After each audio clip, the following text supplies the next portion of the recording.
everybody, Wayne here. In today's Let's Play, I'm going to take a look at 490 BC Marathon, designed by Ray Weiss and Matt Ward and published by Conflict Simulations LLC, CSL. I had a recon video and unbagging that's already been up.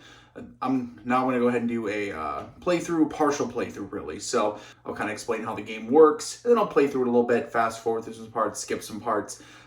It's a hex and counter game, so if I try to play through the entire thing, the playthrough would be way too long and way too much work, and no one would want to watch the entire thing. So let's go ahead and get down to the table where I'll explain the game.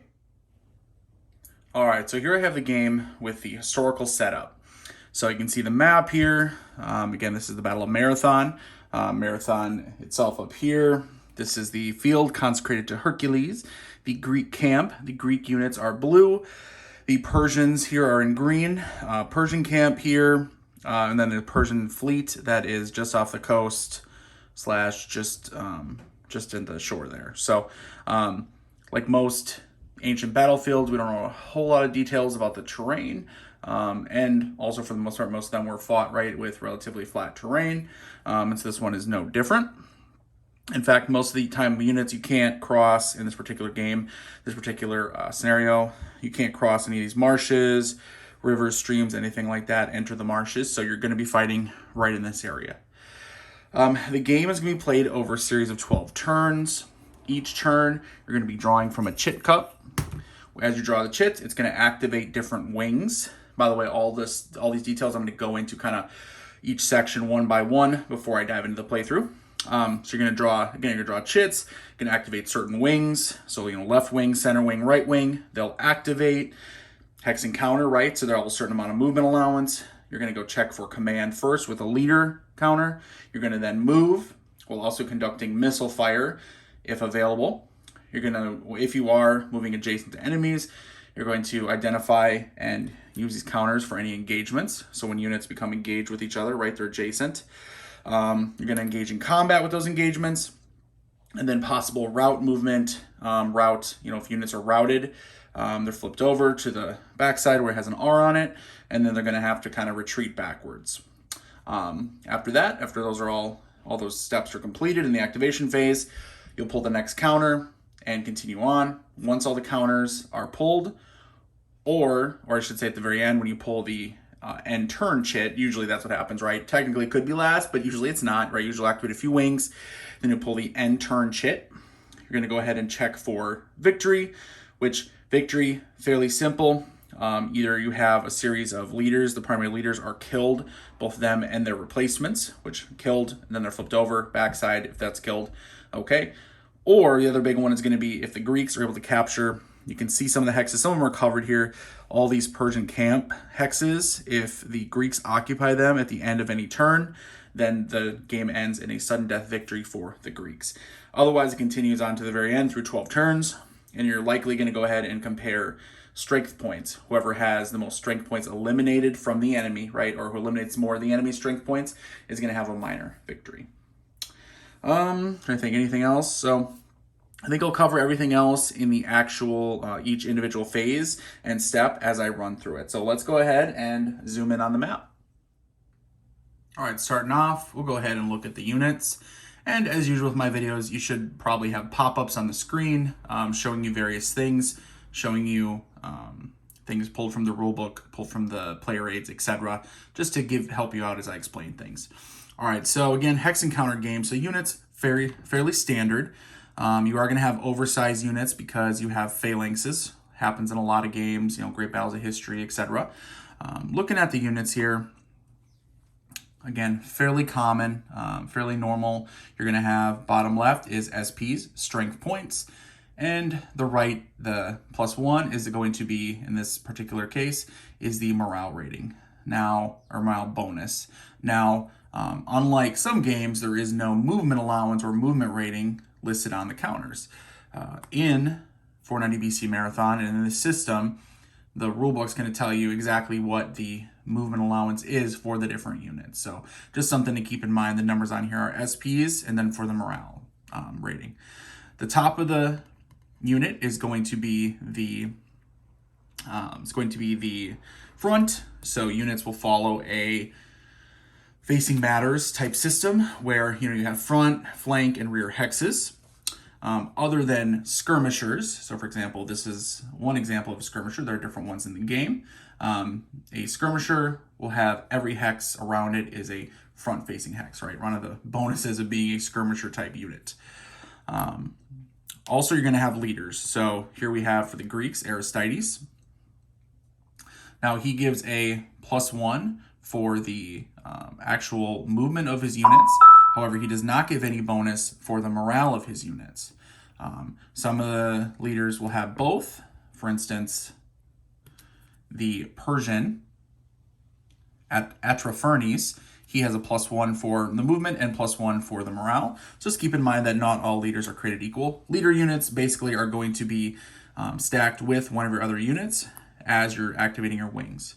So speaking of wings, speaking of activation, now this goes into the first phase of the game, which is the marker pull phase. You have your chit cup, you're going to pull a marker from it. It's going to tell you what to activate. It could be from either side. So for example, say I pull the center activation for the Greeks. Now, and both, by the way, both Persian and Greeks are in the cup at the same time. So this would activate the center wing for the Greeks. First thing you do is you want to go ahead and check for the command check, which is check for the leader. Wherever that leader is, and I have the wing over here, but I'll just explain it quick. Basically, wherever that leader is, and like I said, generally he'll be stacked with another unit, you're going to check to see any units that are with him or adjacent to him are going to be in command, and then any units that are adjacent to another unit in command. Basically creates a line or a chain of command, right? So as long as you have a steady line or a bunch of units, either way, as long as they're touching, right, they're adjacent to each other, they're going to be in command.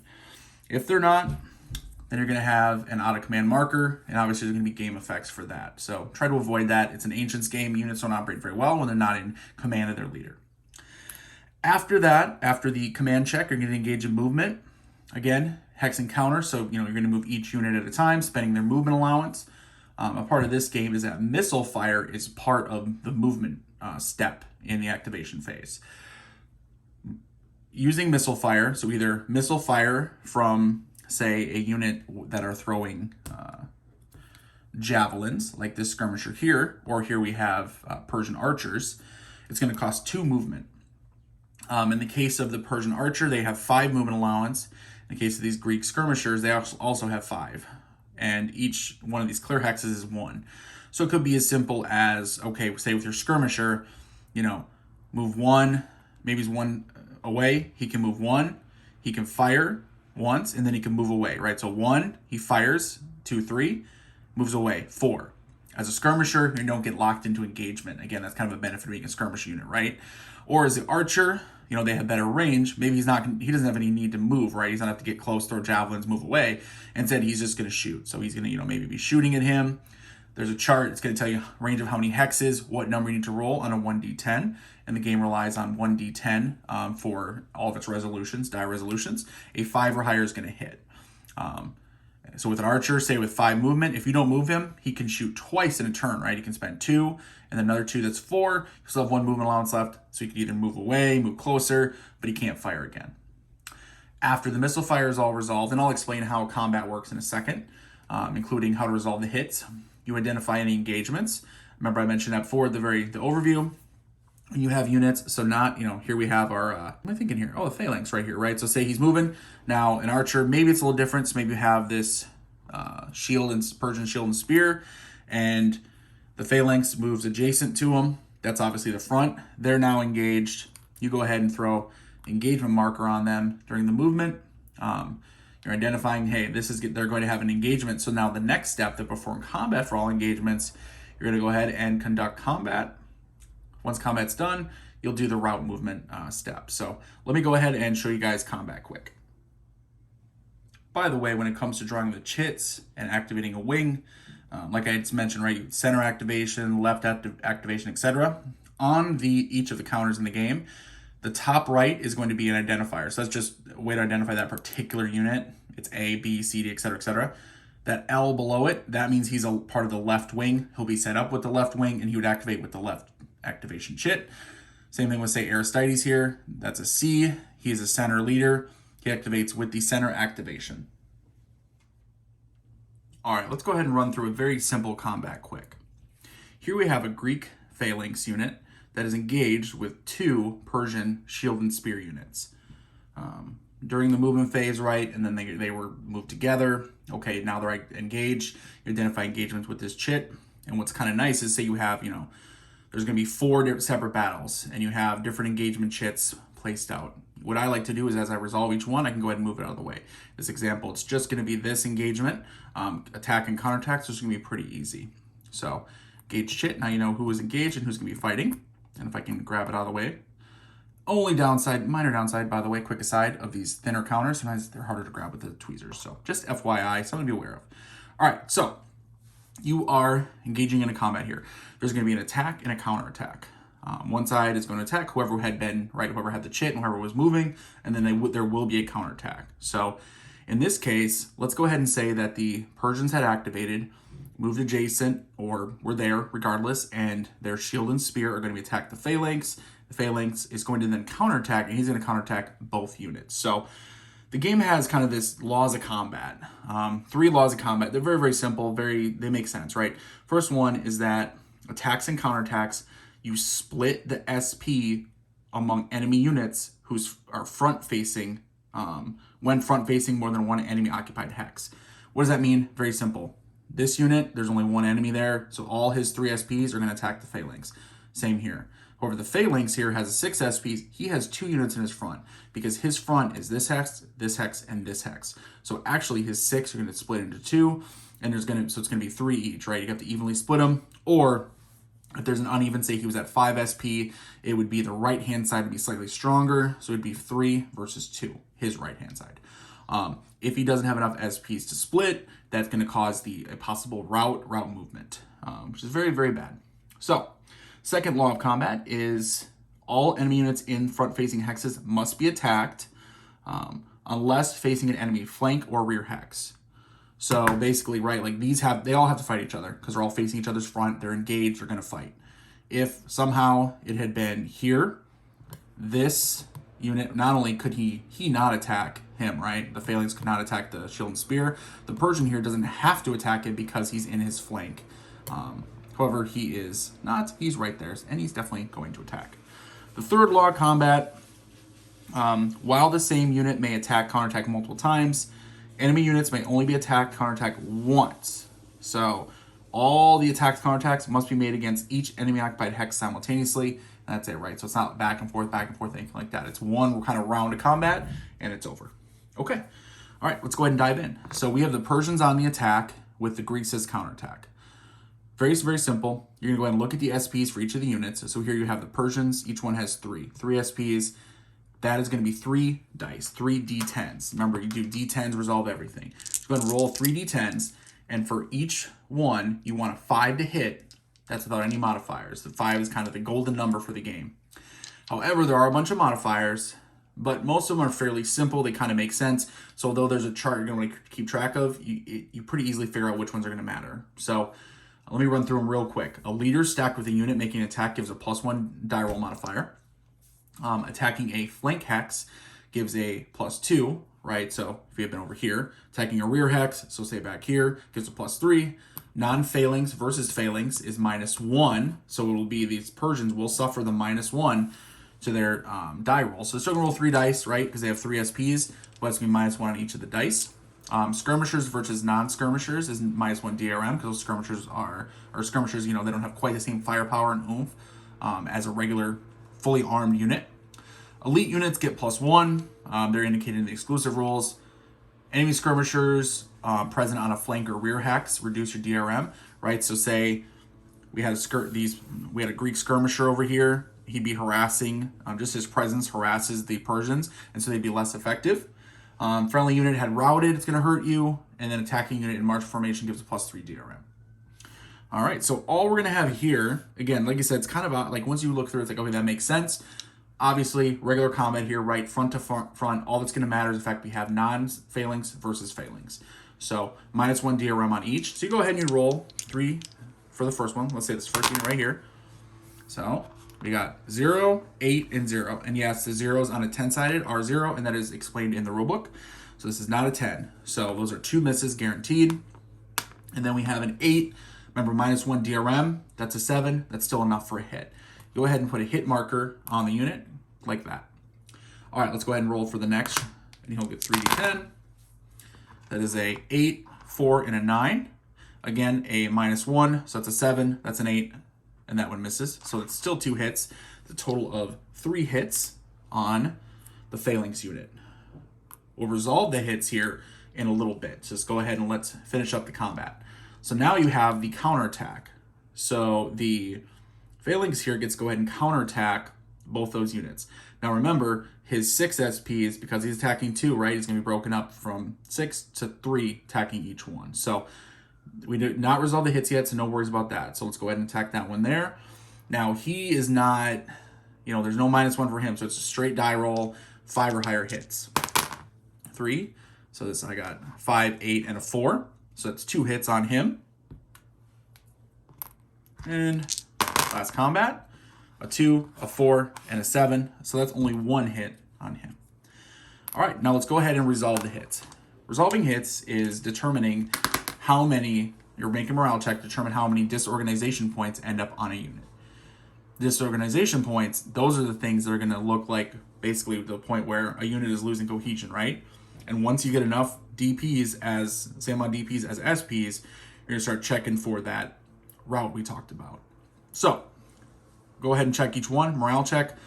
It's not explicitly listed under the morale check area, so a little bit of my feedback, it should be. But anyway, it's 5. You got to roll 5. No, it's modified. Remember those leaders I mentioned may have a +1 that, to help you out, or unit may have a +1. So for instance, if you look here, this phalanx, because he is, just a better trained, better morale unit, has a +1. These two do not. These have no pluses. So we have a +1 here. So he's the phalanx, let's go ahead and just resolve for him for the attack, or part of his counterattack, I guess, him being attacked, excuse me. Let's go ahead and roll a 1d10. Now 5 or higher, or he has a +1. So all he has to do is roll a 6 or higher. Well, it'd be the opposite, right? So to make it easier, so instead of rolling 5 or higher, he just has to roll 4 or higher. A 2, so he actually fails. So he loses, so those 3 hits become, and let me, if I can find one, gladly put a 3 disorganization marker on him. So now his SPs are effectively the same. However, again, he now, half of his right power is kind of getting disorganized. It's getting, the morale, losing morale. Men are getting hurt. Men are getting tired, etc. Right? It's not the exact equivalent of saying, oh, half his men are dead. Absolutely not. Right? Ancient combat a lot of times was basically fighting, very little real casualties until one side broke. So that's kind of the idea, right? You're fatiguing them, injuring, etc., and continuing until one side is finally going to break and rout. So he has 3, and just check for either one. So for instance, this unit here with his 2 hits, let's make a morale check. A 9, so he passes it easily as well. Actually, yep, he passes it easily. So his 2 hits, they go away. There's no negative effect. He'll go ahead and check for the 1 hit. An 8, he passes his as well. So at the end of that combat, now you can see, and we would check for route movement, which no need because he's not routed. He only has 3 disorganization points, DPs, and he has a total of 6 SPs, so no worries for the phalanx. But you can see now, these two, they've delivered some hurt on the phalanx. He suffered from that, and they've came out of the combat, effectively unscathed. So that is an example of a relatively simple combat, but that is how combat is resolved from the attack to the counterattack. I'm thinking that we're done with the explanations here, right? I think we can go ahead and dive into the actual gameplay. Missile and fire combat, very, very simple. You're just checking ranges. I talked about this before. So maybe the archer here, he wants to fire the phalanx. 1, 2, he'd spend 2 movement points out of his movement allowance of 5. A range of 2 hexes. At 2 to 3 hexes, here he's going to roll a 5 or higher to hit. Each hit is going to cause a hit, or a hit marker, right? And then they would resolve it with a morale check, just like you would in face-to-face combat. So, all right, I think that's good enough. Let's go ahead and set her up and dive into the gameplay and actual playthrough, shall we? All right, turn 1 of 490 BC Marathon. Let's begin. Move the turn marker to turn 1 here. We have our draw cup. Let's go ahead and draw from it. Give it a little shake. Like to draw. Place one right here. Okay, so right activation of the Persian. So Persian right wing, which obviously is over here. You guys, it's the top, but for me, well, actually it is top for me as well. but they have all R's on them, so we know which ones to activate. So they're going to go ahead and get to activate. And what I'll probably do is I'll show you guys kind of how I do it here, and I'll probably skip the video ahead because it's going to be a lot of movement at first, right? So let's go ahead and activate. Right wing is basically these units up. We have Persian shield and spear. We have some skirmishers. We have some Persian archers. Here's a leader, Persian leader here. More shield and spear. Let's go ahead and start moving them up, starting with the archers up here. Persian archers have 5 SPs, or excuse me, 5 MAs, movement allowance. So with all these clear regular hex train, they can move 1 on hex per movement allowance. So 1, 2, 3, 4. I don't want to get too ahead because I know some of these other units can only move 4. I think the shield and spear. So I don't want to get too far ahead, so we'll stop there. Although I'll be able to shoot more. You know what? Let's go ahead and move out ahead. So 1, 2, 3, 4, 5. And they can't reach all the way. Archers can shoot up to range of 6 hexes, which is 1, 2, 3, 4, 5, 6. So after their movement, they can't hit anybody anyway. So skirmishers, again, that's 5 movement allowance. 1, 2, 3, 4, 5. 2, 3, 4. Yeah, let's do that. Because I don't want 1, 2, 3, 4. 3's there. 1, 2, 3, 4. Yeah, okay. I'm trying to maintain the leaders to make sure that the leaders can get there. So let's go ahead and do 1, 2, 3, 4. 1, 2, 3, 4. I know, making it it's all wild right now, huh? 1, 2, 3, 4. Persian infantry 4. 1, 2, 3, 4. And again, feel free to skip ahead if you're like, oh, this is exciting, Wayne, showing you moving counters around. Hey, got a problem with it? Go ahead and fast forward in the video. I get it. It's a one side, downside. 1, 2, 3, 4. Oh, kind of in the middle of nowhere. With hex and counter games, right, is that with movement and units and stuff, it doesn't always make the most exciting video. Unfortunately, hex and counter games are a blast to play. 1, 2, 3, 4. Not always the most exciting to watch. 1, 3. 1. Oh, actually, let's do 1. No, let's go that way. Yeah, 1, 2, 3, 4. And 1, 2, 3, 4. So bunched up a little bit, but that's what happens. Especially it's kind of narrows a little bit here. So that is the right activation of the right wing. So go ahead and just set that aside. So draw another one. You know, and obviously activation phase, right? I explained before. Really, what you're doing, you're draw a chit. You're checking for command check. I don't need to make a true command check because everyone's close together right away. It's later on once you've kind of met the enemy, you got unit guys moving around. You don't want to check to see and make sure everyone's in command before you do your movement step and all that. So, or movement step. So, all right, next chit. Ooh, center activation for the Persian. So, activate all the center units here. All right, that was the center wing activated. Basically moved up. Go ahead and just maintain the line here because why wouldn't you? All right, on to the next one. Push up a little bit. Draw. Okay, so we have the, oh, it's a bummer for the Greeks. So Greeks have this reactivation chit. Unfortunately, that's not going to help them because you can reactivate a wing that's already been activated. None have been activated, and the rules make no mention of, activating one for the first time. So I'm going to say nothing happens with that. Again. All right, Persian disembark. Okay, so this is sort of the special event chit for this particular game. And each game can have, different ones or each scenario. For instance, a optional scenario, which we're not doing, has the actual Spartans arrive in time for the battle. So, which we're not using those rules. All right, so Persian disembark, very simple. What you do is you have a cup, that's the Persian ship cup. These are units that are in the Persian fleet, right? Persian Navy, so basically Persian Marines, cavalry, and archers. Go ahead and draw 2 of them by random.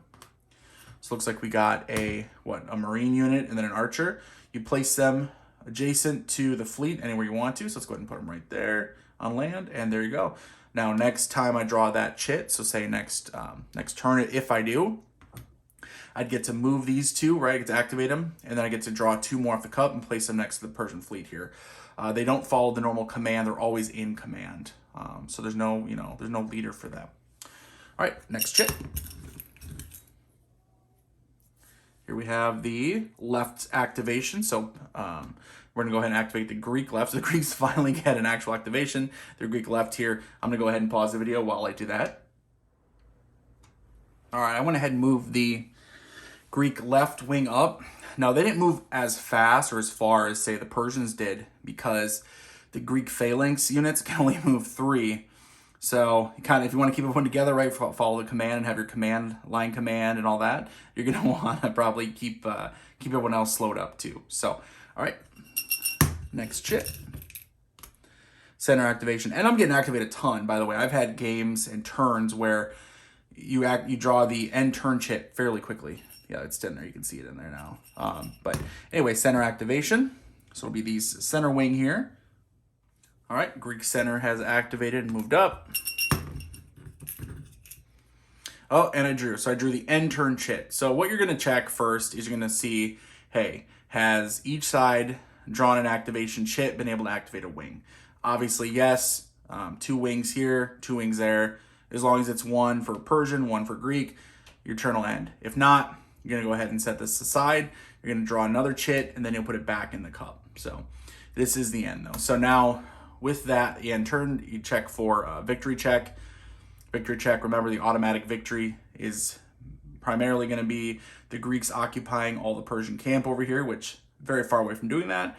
Or if the main leaders here for, and the reserve, right? So if the main leader, and you flip them over, the reserve leader, if both of them are killed on one side, then the other side gets a victory there as well. So, or because we don't have that, we're going to play through to turn 12. So go ahead and move the turn counter along, on the turn track. Go ahead and place all of these bad boys back in the cup. And we're going to go ahead and start turn 2. All right, at the beginning of turn 2, draw a chit. All right, left activation for the Persians. So lucky for them, they get to get their left wing moving here. Then start moving them up. 1, 2, 3, 4. Again, they can move 5. Well, actually, we'll move them full 5. 1, 2, 3, 4, 5. 1, 2, 3, 4. 1, 2, 3, 4. Make a little bridge here. 1, 2, 3, 4. 1, 2, 3, 4, 5. 1, 2, 3, 4, 5. 1, 2, 3, 4. 1, 2, 3, 4, 5. 1, 2, 3, 4. Let me snake in there a little bit. 1, 2, 3, 4, and 1, 2, 3, 4. There you go. Bunched up, a little bit of a gap here. Hey, that's what happens sometimes. So, all right, on to the next chit. And turn. So there you go. So see, we haven't had the Persians have got a wing. Greeks have not gotten one. So you go ahead and just hang on to that chit. Go ahead and draw another one, which we're going to go ahead and have the Greek center or the Persian center, and that's okay. Doesn't matter, because even if what I'll do is I'll leave it next to the cup to show that, hey, I still have to keep drawing, because even if I drew it again next turn, doesn't matter, right? The Greeks get at least 1 activation before the turn ends. So, all right, so the center for the Persians. Oh, we're going to look closer here. I'm going to go ahead and pause it and do my movement. All right, I want to show you guys something. So I want to show you guys some archer fire here. So my archer unit, you would normally do it one at a time, but I just kind of wanted to demonstrate visually for you. So I moved those 2 archers that were ahead of everyone else. I moved them up. Remember, they have a movement allowance of 5. They were out here. So 1, 2, 3, which leaves them 2 movement allowance, 2 movement points, right? Well, it takes 2 to fire. Now, archers have a range of up to 6 hexes. So 1, 2, 3, 4, 5, 6. Oh, his phalanx is in range. Same thing here. Or the hoplite. So either one, right? I'm going to shoot the phalanx because, of course, I am. So this archer here, he has 2 movement points left. So he's going to be able to get 1 archer attack. And there's a chart, but at the range of 6 hexes, he has to roll 8 or higher. Not a very good chance, but we're going to try it. So this one's going to shoot at this phalanx right here. 2, that's a miss. And there are modifiers, flank fire, firing into someone's flank, elevation advantages, cover, etc. None of those things are going to matter for these particular archer combats here. So archer fire. So this Persian archer here is going to fire at that phalanx. 8 or higher. 8 or higher. Oh, 7. So nothing. But hey, it was worth a shot. I just wanted to show you guys an example of the fire combat. All right, Persian center is done. Try another chit. Oh, here we go. This is the Greek center. So let's go ahead and take that end turn chit and go ahead and throw it back in the cup. Now that each side has had at least one wing activate. So could be a good one here because we are now pretty close here. So I think I'm going to leave the camera running for this one. Let's see what we got. Okay, the Greek center, do they have... the Greek center is from basically these hoplites here. Hoplites, a couple phalanxes, and hoplites. So they have no archers or skirmishers on the right and the left. So I don't even know. Actually, it may not be able to get close enough to do an actual combat here, unfortunately. I was hoping to get in some combat here, but yeah, it looks like we're not going to be able to do it. But let's go ahead. We're getting closer. I'll show you guys. So let's have these phalanxes move first for the center. Now they move weird, right? Because they're oversized, right? So they have basically 3 front hexes. They're kind of move over here or here, to the front. So let's do 1, 2, 3. 1, 2, 3. And then the hoplites are going to have a movement of 4. 1, 2, 3. Well, 4. Move up, yeah, because I don't think he's not really a good chance. I don't think he could get flanked from there. 2, 3, 4. Now we're going to do that. 1, 2, 3, 4. He'll help cover the flank if necessary. Let's see, center. 1, 2, 3, 4. Ooh, getting up there. Well, that's risky. We're going to do it, though. 1, 2, 3, 4. He'll help cover his flank. 1, 2, 3. And then the leader here stacked with hoplite 1, 2, 3, 4. Just saying, hey, I'm right here. I'm right here. Right behind you. Don't worry. Right behind you. All right, so center activation for the Greeks. Go ahead and draw. Oh, reactivation. So now, unlike last turn, we get to go and reactivate a wing that's already been activated. The center. Now you guys are going to get to see some combat here. So let's go ahead and do this. So we are reactivating the center wing. Center wing activates. Command. This is where let's get, before we get too into it, let's do a command check. This is the proper activation phase, right? Command check. Here's the leader. These are adjacent, so they're in command. And then these units are adjacent to other units that are in command. Creates a line of command, chain of command, whatever you want to call it. Everyone's good. Now we'll have movement and missile fire. Now there's no missile units here in the center wing for the Greeks, unfortunately for them. So it's just going to be the movement. Let's go ahead and get that movement done. So let's go ahead and move 1, 2, 3. So change. Notice how I changed my facing, right? Remember, facing is very important. 4. So now he's facing the flank here of this archer unit. He'll move there. 1, 2. 1, 2. 1. 1. Movement. 1, 2. Actually, I should have stayed him, but that's okay. No, actually, I'll do it. So what he'll do is he'll move 1, 2, okay? And 1, 2, 1, 2. Just move them up here to get nice and cozy here. So, movement's done. You're going to identify the engagements that we're going to have here. So, we're going to go ahead and look. Remember, engagements is you have units that have now, face-to-face, front versus front. Which ones are going to be engaged? You're going to mark them with the engagement counters. All right, so engaged is going to be... for instance, here, right? So front versus front. You're going to have here. There's actually going to be multiple. So for instance, you may have this, right? So you have these units are engaged. He's not because he's not front facing. But then the phalanx is actually engaged to both of these archers. In addition, he's actually engaged to him as well. The shield and sword of the, shield and spear, excuse me, of the Persians. We're going to have engaged here. Again, and it seems like a lot, and it kind of is at first, but what you're doing is this going to help you to know which battles you're going to fight, right? Like, okay, who's fighting each other? These are all engaged with each other. Basically, these 3, right, are going to be engaged for phalanx here. The hoplite's going to be engaged to shield and spear. And then the he is engaged here. Was that it, or was there actually? I think I need one more. Hang on. Use up all the engage counters? No way. Oh man. Well, okay, so the game maybe needs more engage markers. So what we'll do is we'll do a rest counter because he ain't resting. So what we'll do is we'll have him here and one right there. So that's a ton of them. I know it's kind of a pain. Maybe you've come up with a different way if you want. I don't know. It's up to you. That's just how the rules are. So, all right. So we're gonna have some combats here. We know who's engaged now. Before combat, what you can do is if you have units that are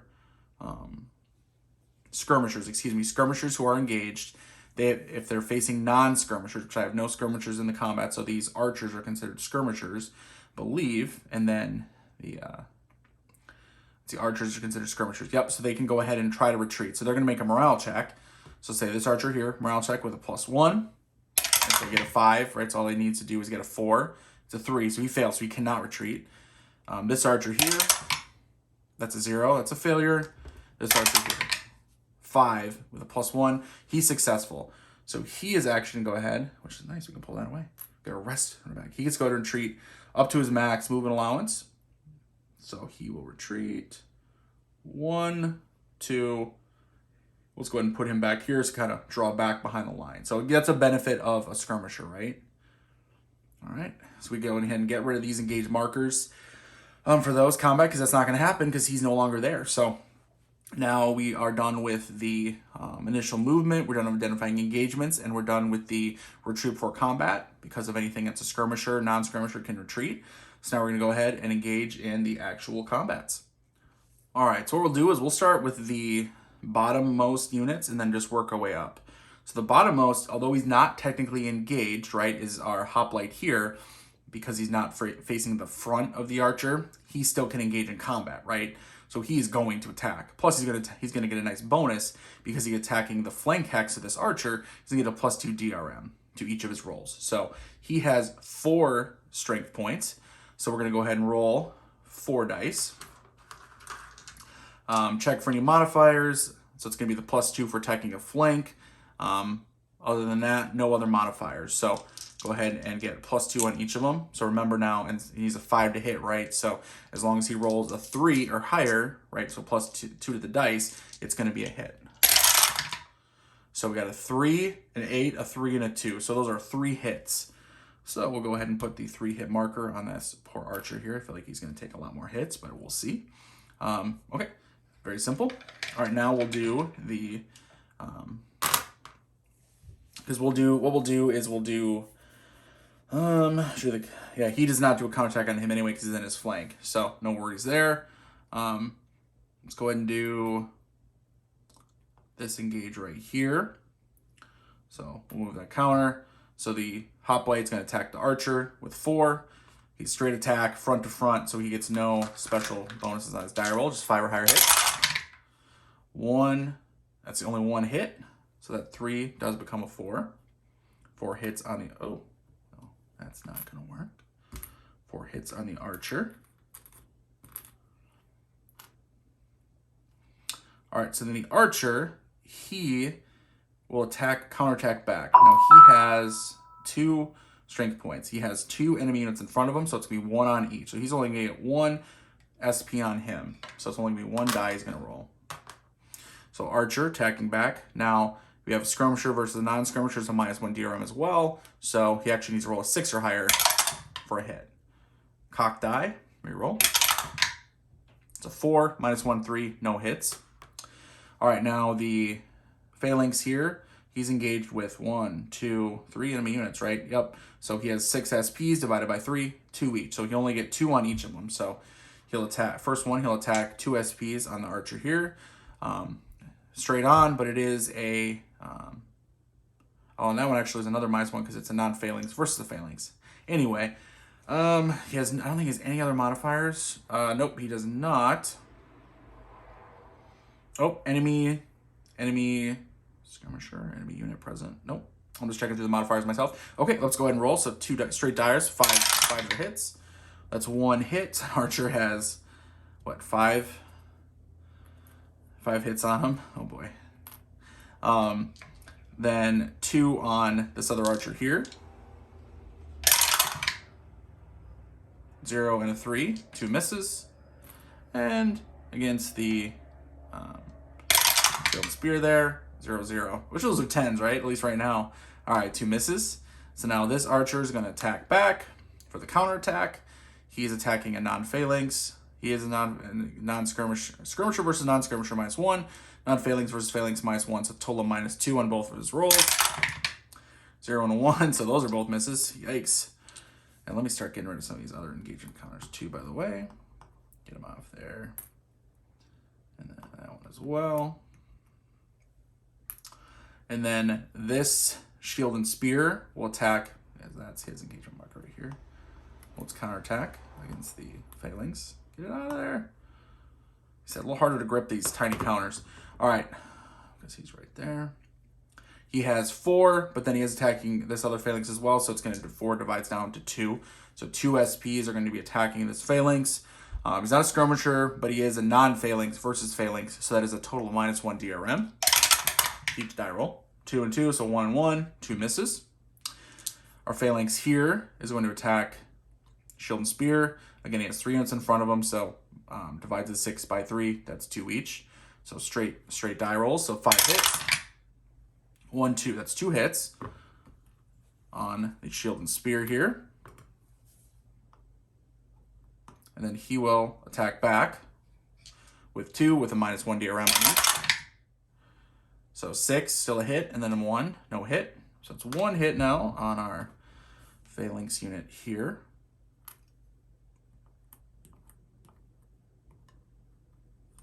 Ooh, these engage counters trying to drive me a little crazy here. I swear I didn't have as much trouble. Maybe because I'm recording now. That's how it always goes. All right, so this shield and spear, our phalanx, attacking shield and spear with 2. 2 misses. He attacks back for the counterattack. -1. It's 1 hit. So this 1 actually becomes a 2. Uh-oh. Getting pushed back a little bit. Don't like that. And then he'll attack this last shield and spear here. 1 hit. Good. Get something on him anyway. Heck of a time with these counters. And he'll do a counterattack. 1 hit. So it becomes 3 hits on, and you can stack extras. So you have a 2 and a 1. You can put them together to make 3 hits. And then this, okay, that engagement is done. Whoop. And this hoplite will attack the shield and spear there. He has 4, and it's the only enemy he's facing, so he'll roll 4 dice. 1 hit, and that's it. There's no modifiers, anything like that. So 1 hit. And then he'll counterattack, which he was divided down to 2 because he was attacking both, right? The hoplite and the phalanx. 4 and a 2, 2 misses. Okay. And that's it. That is it for the actual combat, engagements, etc. Now we have to resolve these hits and see if they become DPs, disorganization points. So first off, this archer here, he has 5 of them. That doesn't matter for the roll, just something to keep in mind because it will not be good for him. All right, so let's go ahead and do morale checks to resolve them. All right, so starting off with this archer down here, he has 5 hits on him. He has to make a morale check. He has a, if roll 5 on a morale check, he does have a +1 to his morale modifier. So he's only gonna have to roll 4 or higher to pass the morale check. So let's go ahead and check it. A 9, so he does pass, so no effect from the 5 hits, which is a little crazy, but yep, well, that's the way the rules are written. All right, so then let's go up to this. Who's this bad boy here? Yep, shield and spear, the Persian shield and spear. He has 2 hits on him, +1. Let's go ahead and roll. So +1, remember, so he actually only has to roll 4 higher. That's a 0, so that is a failure. So his 2 hits become 2 disorganization points. Now, he has 4 SPs, so that has no direct effect on him. But basically what that's going to mean is that if/when he takes more DPs, once he gets, to the 4, He's going to have to start making morale checks to see if he routes. But right now, he does not. We'll check our phalanx here. He has a +1 as well. So again, he has to roll 4 or higher. He got a 7, so he shrugs off these hits. No big deal. And then we have the Persian Shield and Spear here with 2 hits. Also +1 morale. 1, +1 is not enough. 2 is not enough. So those 2 becomes 2 disorganization points. And then I'm going to go ahead and just put him under just to kind of, so that way you can see the unit above him. That is it. Yeah, that is, and that's all the combat is resolved now, including all the DPs, etc., etc. You go to the route movement, which would be, like I mentioned before, if any units were going to route, they're going to go ahead and try to route backwards. And basically what happens is, so say this was at 4 SPs and he rolled and he failed a morale check again, he's going to route and he's going to try to retreat backwards if his movement is blocked by any other units, which in this case, right, basically him not, but the rest of these are yes. They would be eliminated automatically, and their SPs would count right towards the game-ending SP tally to determine who would have a minor victory. So, all right, that is it for center activation here for the Greeks. Draw another chit. All right, end turn. So that'll end the turn. I'm gonna go ahead and move the end turn marker and return the chits to the cup. All right, beginning of turn 3. Draw from the chit cup. End turn. So obviously, like I've said many times now, not going to end the turn here. So we'll set it aside and we'll make sure each side gets 1 activation.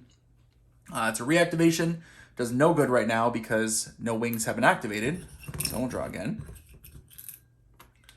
Center activation for the Greeks, which is pretty good for them because they are engaged in this combat. So they're going to go ahead and keep the combat going.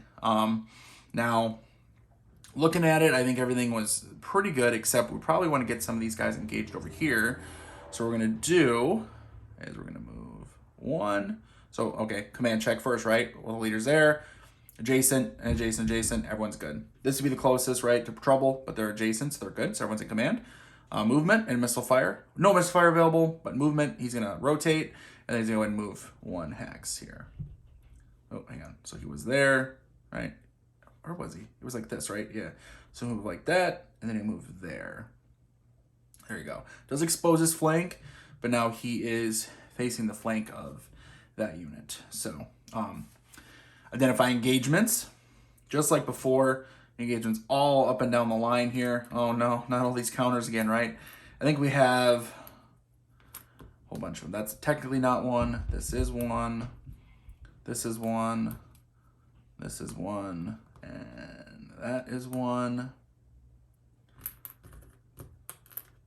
Fiddling with counters, the highlight of any hex encounter war game, let me tell you.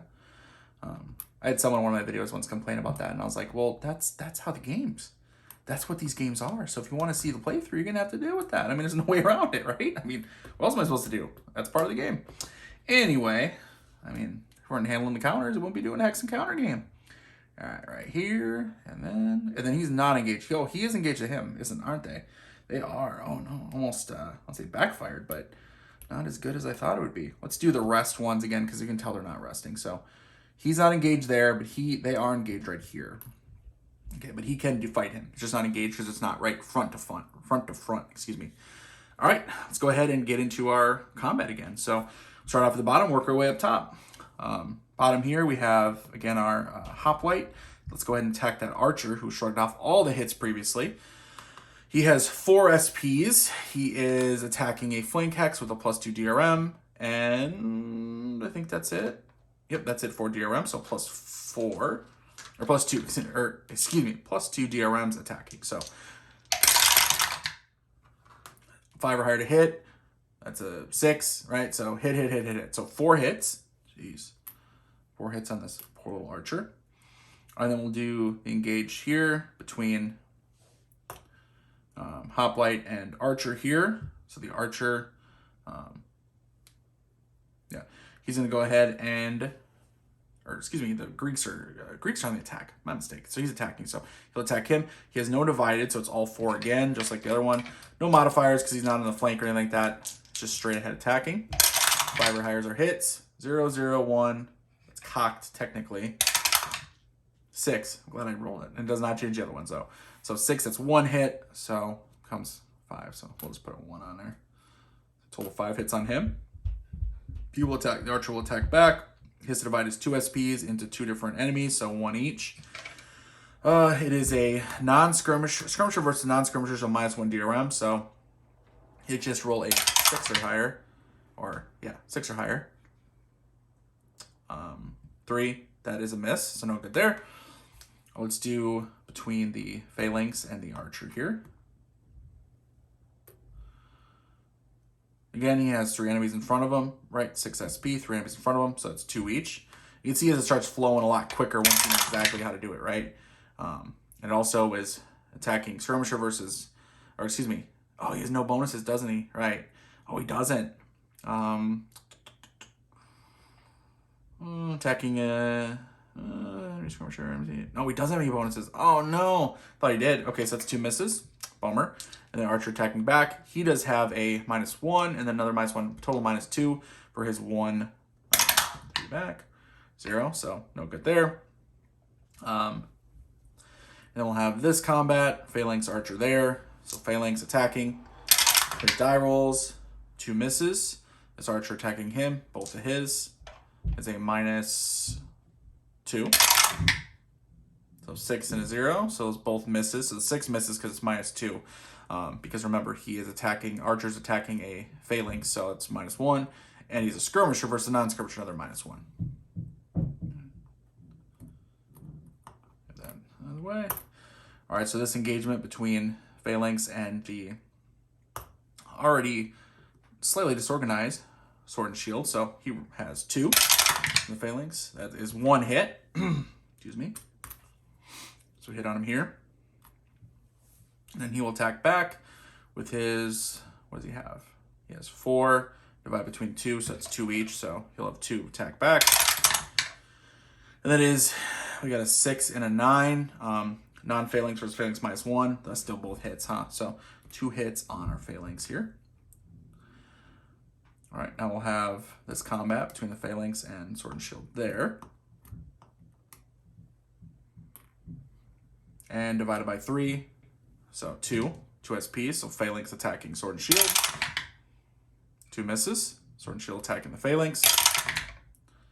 That's cocked, so 1 miss, and then 6 is a hit, so it does get a hit on him.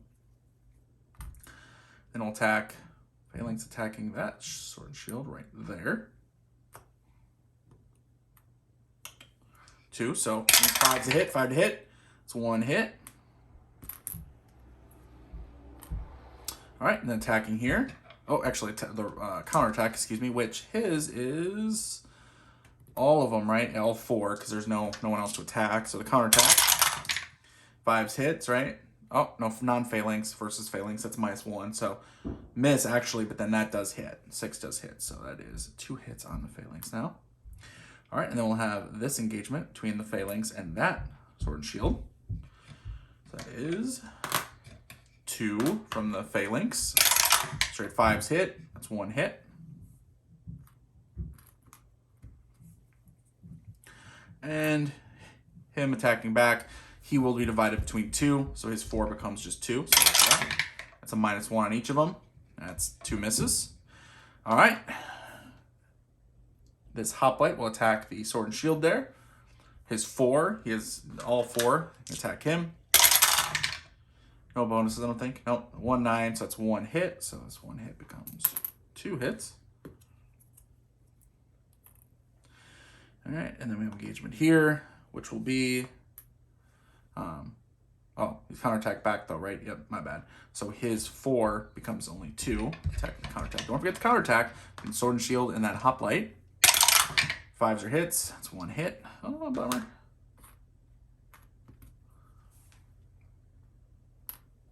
All right, and then, oh, not him. And then he will attack both of these, 2 each. Well, he doesn't have to attack him if he doesn't want to, but he does, because what are we at on hits there? WTG. Oh, yeah. Yeah, he'll go ahead and attack him and him. So 2 on him. You're attacking his flank, so he gets a +2 DRM. So 6. Oh, that's 2 hits. Beautiful. She becomes a 4. No counterattack because he's in his flank. But then the hoplite will also attack him for 2. Straight shot. This needs 5s. It's 1 hit. And then the sword and shield here, shield and spear, will attack him, counterattack. So he has 4. Yep, 4. It's just him. 1, 2, 3 hits. Yikes.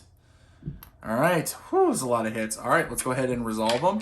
Do the morale checks to see what happens. So start down here, archer here. +1 on the morale check, so he has to roll a 4 or higher. Gets a 3, so he fails. So 1, that's a total of 5. He had 5 hits on him and he failed, which means he get 5 disorganization points. Now what'll happen here, oh, hang on. 5, where's the 5 at? Let's go ahead and just put the 5 on him and then we'll resolve it here in a second. We have 2 on him, our phalanx with a +1. That's a pass. So shrugs off the hits. He has +1 hit. 6, he shrugs it off. He has 2. That shrugs those off. He has 1. Oh, +1, 5, so he does shrug it off, actually. Bummer. And 4 on him. He shrugs those off. Jeez. All right, our hoplite over here, +1. Oh, he does not, so he takes 1 DG. Bummer for him.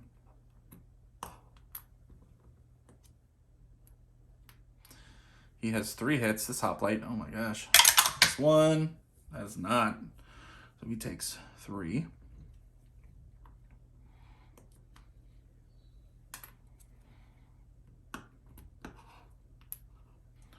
Ooh-wee. Getting crazy. And last one here. The shield and spear. Oh, he fails. So that is 1 DG. All right. So, no one has enough except... Boom, boom. No one has enough to route or anything except the archer down here. So, you go to the route movement step. So, he has DP equal or greater than his SPs. So, he has to make a morale check. With the number of DPs above his SPs as a negative modifier, right? So he has 2 SPs, 5 DGs, right? 5 minus 2 is 3, so -3 on his modifier. So 8 minus 3 is 5. He does succeed. He passes it. So what that means is you now take his DGs and you drop them to 1 less than his SPs, which he has 2 SPs. So now he only has 1 GP. Organization point. Basically, he kind of rallied himself a little bit, right? Ooh, you get down there. All right. Otherwise, if he had failed his roll, he would have been routed, which means he would have had to move towards the rear-facing hexes, regardless of units or terrain. And then if it's so he would have been able to move here, here, and keep moving. If it had been blocked off, say this... Persian hoplite had been here, he wouldn't have been able to retreat, he would have been eliminated. But he didn't even have to retreat in the first place, and there was an avenue of retreat open, so he was okay. All right, I think that's it. Yep, that's it for the route movement, and that's it for the center activation. Yeah, let's go ahead and draw the next one. All right, and it's going to be, Persian disembark. So remember, this is where, so we get to activate the Marines and the archers that came from the Persian fleet. 1, 2, and what are they? Skirmisher. Infantry's 4, archers 5. So 1, 2, 3, 4, 5. 1, 2, 3, 4. And then we'll draw 2 at random from the Persian ship cup, which are another Marine unit and another archer unit. Okay. Go ahead and draw again. Center activation. Okay, so now we're going to have a follow-on combat here. From Persians, well, clearly combat, right? I mean, they're right here. Yeah, they're going to be engaged in some more combat. All right, so with double checking something, I realized, and I'll have the pop up earlier. Oh my gosh. The archers have no ability for direct combat. So these 2 archers here, that have been kind of fighting. They should not have been able to at least inflict damage. Now they didn't, right? There's no DPs, excuse me, so it didn't actually affect anything. But yeah, they shouldn't have been able to technically counterattack, right? Now they can be attacked, so that was fine. Just those counterattack with these two archers, not allowed. No ability for direct combat. All they can do is their missile fire or range combat, archer fire, which technically, which I haven't been able to do yet, I will do this turn, except it has to be a range of at least 2 hexes. So for instance, they cannot fire, right, these two archers here cannot fire at any of these units because they're adjacent to them. In addition, this archer here, he can't fire at him because he is engaged with him. So they're basically too close for him to be able to get off fire without hurting his ally. So no, I just wanted to clarify that. Obviously a mistake on my part, my bad. I'll put up, should have already seen a update, text update when I previously did the counterattacks with them. So anyway, I think what I'm gonna do, because I'm looking at it, I think you guys, so obviously other than the mistake, I don't think I'm gonna run through any more combat. I mean, I don't think I'm gonna do any more of the playthrough. I think you guys have a pretty good idea how the game works. As I've said many times in other videos, hex and counter games take a long time to play. Generally speaking, 3, 4, 5, 6 hours, depends on the game. I don't want to subject you guys to that much of having to watch me maneuver hexes and move our counters around and put little chits on them and everything like that. So hopefully you get a pretty good idea how the game works, other than, you know, that mistake, and then any others I didn't notice, feel free to point out below. But otherwise, that you can see how the game works, right? It's hex and counter. You're maneuvering towards each other. Your forces are becoming engaged. You know, activating by chit draw, engaging in, you know, missile fires that get close to each other, but then direct combat, you know, engage combat, inflicting hits, which depending on morale checks could turn into DPs, which once you have enough, a unit may suffer retreat, which can rout a unit. Now I haven't routed any units in this combat or in this game, but I explained how it works. You get the good idea, you get a general idea. I just don't think I need to keep showing you gameplay for you guys to know how it plays and if the game is right for you. So I will have a review coming later, or shortly, I should say, in the next couple days. Hopefully you guys can kind of see how the game is. There's definitely some things I would do a little differently, or little cheats or little things that maybe tweak for sure. Other than that, the game gives me a lot of vibe of like Great Battles of History, but an extremely light version of it, combined with a little bit of like the battle hymn, right, and just chit draw, chit activation, which I know some of the Great Battles of History games, I believe, do use chit draw, kind of, you know, drawing from a cup to activate certain units, certain wings, leaders, etc. Definitely not unheard of in these types of games. If you guys have any questions about the game, any questions about my playthrough, or you want to point out any mistakes I made, which I'm sure, again, if I just realized the archers shouldn't engage in direct combat, which I think I knew, but I totally forgot for the playthrough. My bad, guys. Anything else, point out below in the comments. Otherwise, I hope you enjoyed this video. I hope you guys enjoyed this look at 490 BC Marathon. And again, I will have a review coming up. And as always, if you've made it this far, you've watched me play this game, you've watched me make a mistake or maybe more than one, and you like my content, please subscribe. Please give the video a thumbs up if you enjoyed the video, and then comment below and let me know kind of what you think about this game, and let me know also what other games you'd like me to cover. So I'm getting back into my videos again, starting to cover new games, and I can't wait to show them off to you guys. So until next time, everybody, later.